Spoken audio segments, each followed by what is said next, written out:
If you want to know how to add an image to GIMP, you're in the right place. In this video, I'm going to show you the fastest ways to bring an image into GIMP, whether you want to start a brand new project or add a picture into an existing edit as a layer. This is a simple skill, but it's one of the most important things to learn when you're just getting started with GIMP. It can save you time. Let's jump right in. The first method is the fastest one, and that is drag and drop. If you want to open an image as a completely new project in GIMP, just find the image file on your computer, click and drag it, then drop it directly onto the empty GIMP workspace. You can also drop it onto the top menu bar, and GIMP will open it for you automatically. This is a really quick way to begin editing without having to click through extra menus. Now, if you already have a GIMP project open and you want to add another image on top of it, you can still use drag and drop.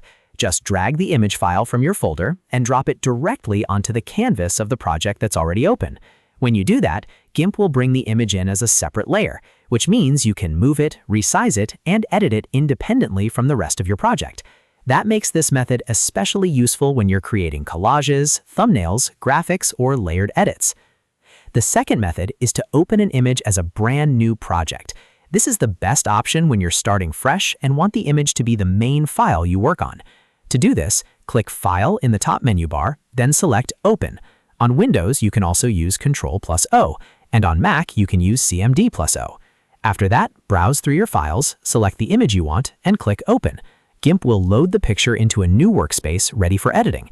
This method is great when you want full control over a single image. For example, if you're retouching a photo, designing a graphic, or just learning the GIMP interface, opening the image normally is often the easiest place to start.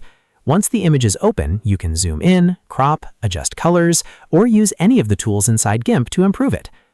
The third method is opening an image as a layer, and this is the one you'll use most often if you're combining multiple images together. If you already have a project open and want to stack a second image on top, click File again, then choose Open as Layers. On Windows, the shortcut is Ctrl+Alt+O, and on Mac, it's CMD+Opt+O. Then select the image file you want and click Open. When you use Open as Layers, GIMP places that image into the Layers panel as a separate editable layer.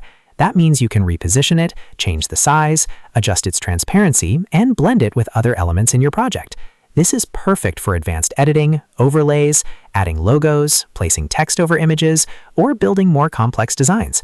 If you're making YouTube thumbnails or social media graphics, this is probably the method you'll use again and again. So let's quickly recap. If you want the fastest option, use drag and drop. If you want to start a new project with one image, use File and then Open. And if you want to add another image to an existing project, use File and then Open as Layers. Each method has its own use case, and once you know all three, working in GIMP becomes much easier. If this tutorial helped you learn how to add an image to GIMP, make sure to like this video and subscribe for more step-by-step editing guides. I upload simple tutorials that help you get results faster, without the confusion. Thanks for watching, and I'll see you in the next video.